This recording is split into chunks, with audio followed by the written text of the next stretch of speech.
श्री स्वामी समर्थ. बाळा, स्वामी तुला म्हणतात, आता काय रे तू? मग तुझं आयुष्य कसं चालू आहे? अरे थांब थांब, आम्हाला माहिती आहे तुझं आयुष्य तेच रोज सारखं चालू आहे. सकाळी उठा, कामाला जा, रात्री या, झोपी जा. तेच तुझ्या रोजच्या समस्या आणि तेच तुझं आयुष्य. आम्हाला हे देखील माहीत आहे की तू रोज तेच करून कंटाळलायस. पण काय रे, आज तर तुझा इथे मी न बोलवता फक्त मला पाहूनच आला. आम्हाला तुझी भक्ती आवडली. तू जे रोज नामस्मरण करतो आणि आमची सेवाही करतो ते खरंच खूप कौतुकास्पद आहे. पण तू अजून ही आमची एक छोटीशी इच्छा पूर्ण केलेली नाही. काय रे, तू आपण एवढं सोपं कामही नाही करणार? काय काय म्हणालास तू, खरंच करशील का? बरं ठीक आहे, तू आमचं एक छोटंसं काम कर, या चॅनलला सबस्क्राईब कर. काय झालं, तुला वाईट आहे आम्ही हे काय बोलत आहो आणि तुला हे काय मागतला हो? अरे, तू जे तुझ्या इच्छा आम्हाला मागतोस ते तर आम्ही न विचार करता, काही प्रश्न विचारता पूर्ण करतोच. तर मग आज ही वेळ तुझ्यावर आली आणि आम्ही तुला या चॅनलला सबस्क्राईब कर म्हणत आहोत, तर तू या सबस्क्राईब नाही करत आहेस. तू आमची इच्छा पूर्ण करतोस म्हणाला. तुला एवढं सोपं काम सांगितलं, तू या चॅनलला सबस्क्राईब करून घे.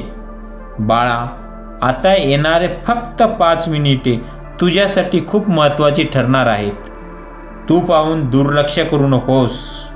आज हा स्वामी संदेश शेवटपर्यंत ऐकावा अशी स्वामींची इच्छा आहे. जर दिसत तसं नसतं म्हणून जग फसतं असं म्हणतात.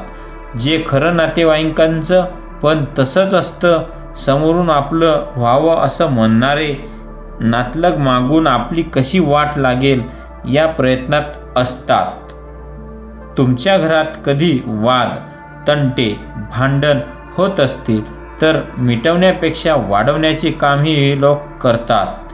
तुमच्या प्रत्येक गोष्टी, तुमच्या प्रत्येक प्रगती आणि यशाला कशी नजर लावायची हे यांना नाही माहीत असतं. आपल्या घरात काही वाईट घडलं तर आधी आनंद अशा लोकांना होतो. बरेचदा नातेवाईकांपेक्षा बाहेरील लोकच वाईट प्रसंगाला मदतीला येतात आणि रक्ताची फक्त मजा बघतात. टोमणे मारणे, कुचकट बोलणे, शिवीगाळ करणे हे त्यांचे विशेष गुण असतात. म्हणून अशा लोकांच्या संपर्कात न राहता आपण आपली प्रगती करावी, कारण ही लोक मानसिकरित्या आजारी असतात.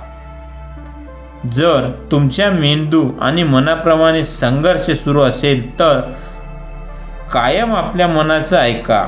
जो व्यक्ती सांसारिक गोष्टींच्या लोभात अडकत नाही यांचंच खऱ्या अर्थाने अमरत्व प्राप्त केलेलं असं समजावं. जे जग एका प्रकारची व्यायामशाळाच आहे, जिथे आपण स्वतःला शक्तिशाली बनविण्यासाठी येतो. धैर्य हेच जीवन आहे आणि भामट्यापणा हे या मृत्यूचे लक्षण आहे. प्रेम म्हणजे जीवन, द्वेष म्हणजे मृत्यू. मी करू शकत नाही असं कधीही म्हणू नका, कारण तुमच्या अंतमनात प्रचंड शक्ती आहे. या शक्तीच्या मदतीने तुम्ही अशक्य वाटणारे कामही शक्य करून दाखवू शकता. आपण तसेच घडत जातो जसे आपले विचार आहेत. त्यामुळे आपण काय विचार करतोय याकडे कायम लक्ष द्या.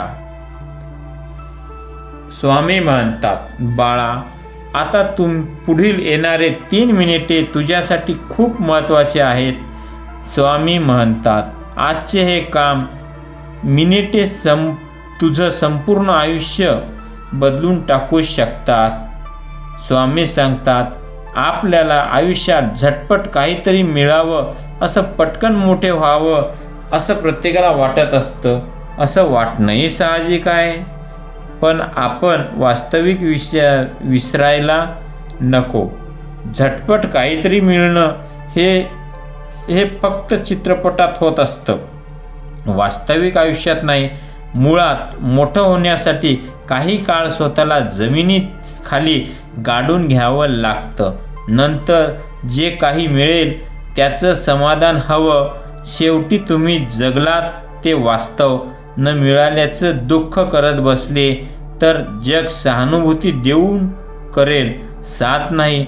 म्हणून वास्तवात जगणं कधीही चांगलं. जगणं खूप सुंदर आहे. सतत रुसू नका. एक फूल उमगलं नाही म्हणून रोपाला तोडू नका. सगळं काही मनासारखं होत असतं असं नाही, पण जेव्हा मनासारखं झालं होतं ते दिवस विसरू नका.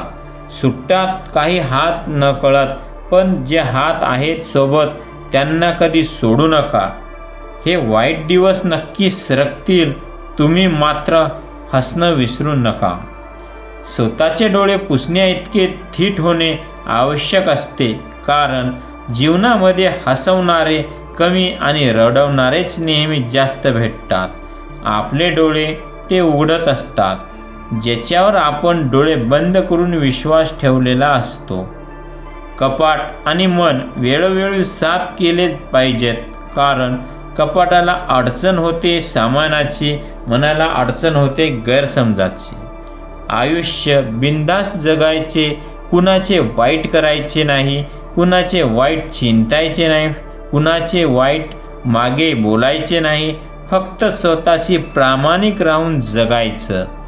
काही कमी पडत नाही आणि फरक जर अजिबात पडत नाही.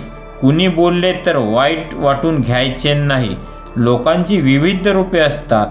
कुठल्या तरी लहान कारणासाठी नाराज होऊन बसतात ज्याच्याशी तुमचा काहीही संबंध नसतो. कुणी कितीही वाईट बोलो किंवा वाईट करण्याचा प्रयत्न करो, कुणाच्या आयुष्यात डोकावायचे नाही आणि कुणाविषयी मागे वाईट चर्चा करायची नाही. फक्त आणि फक्त स्वतःबरोबर दुसऱ्याचेही चिंतायचे.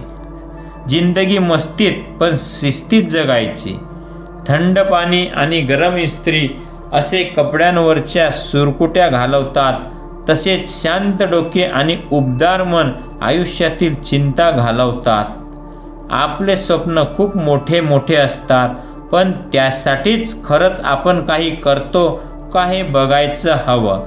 रोज तेच ते करून तेच परिणाम मिळतील असे जे आत्तापर्यंत मिळत आहेत, ज्यासाठी आपल्याला सवयी बदलाव्या लागतील, ते आपल्याला आपल्या स्वप्नांना जवळ घेऊन जातील. योग्य ठिकाणी मिळालेली अयोग्य वागणूक माणसाला त्याच्या विचाराचे आणि जीवनाचे प्रवाह बदलण्यास भाग पाडते. नेहमीच लहान बनून राहा. प्रत्येकजण तुमच्या बरोबर बसू शकतो आणि इतके मोठे व्हा की जेव्हा आपण उठाल तेव्हा कोणीही बसलेले नसेल. आयुष्य यशस्वी करण्यासाठी आणखी वेळ काही करावं लागतं नाही. नियती एक कोरा करकदीर कागद दिवस सूर्योदयाबरोबर आपल्याला बहाल करते. रात्र म्हणजे कालचा फळा पुसून लख्ख करणारे डस्टर. त्या स्वच्छ फळ्यावर आपण कालचेच धडे का लिहायचे? जो नव्या दिवसाला कोऱ्या मानाने सामोरे जातो, नवा मजकूर लिहितो आणि लेखक नसेल पण प्रतिभावंत नक्कीच असतो. समजण्यापेक्षा समजून घेण्यामध्ये खरी परीक्षा असते, कारण समजण्यासाठी अनुभवाचा कस लागतो तर समजून घेण्यासाठी मनाचा मोठेपणा लागतो. या जीवन प्रवासात अनेक प्रवाह येऊन अगदी जवळून अलगद निघून जातात. काही प्रवाहांची गती दिशा वेगळी तर काही अगदी मिळती जुळती असते. अशातच कधीकधी भिन्न प्रवाहाची काही काळ भेट होते. वाटते आता आपली दिशा बदलेल, लहरी बदलतील, आपल्याला एक वेगळीच गती मिळेल. पण निसर्गाने काही वेगळेच ठरवलेले असते. काही क्षणात अपेक्षांना तडे जातात अन प्रत्येक प्रवाहांना वेगळा उतार भेटतो. मार्ग तोच असतो, निसर्ग नियमित, पण आयुष्यभर त्या सुजल प्रवाहाला उगीचच कोरडेपणाची जाणीव होत राहते. पण एक गोष्ट सलते ती ही की हे सर्व प्रवाह शेवटी एकाच सागरात येऊन त्याच्या अधांतत असीम काळातही विलीन होऊन जातात. पण मग त्यासाठी आयुष्यभराची प्रतीक्षा. विजय किती वाढवला, कुठे थांबवायचा, कुठे दुर्लक्ष करायचा हे ज्याला जमतं तो जगातील कुठल्याही परिस्थितीवर मात करू शकतो. हसण्याची इच्छा नसली तरी हसावेच लागते. कसे आहे विचारले तर मजेत म्हणावेच लागते. जीवन एक रंगमंच आहे. इथे प्रत्येकाला नाटक करावे लागते. श्री स्वामी समर्थ.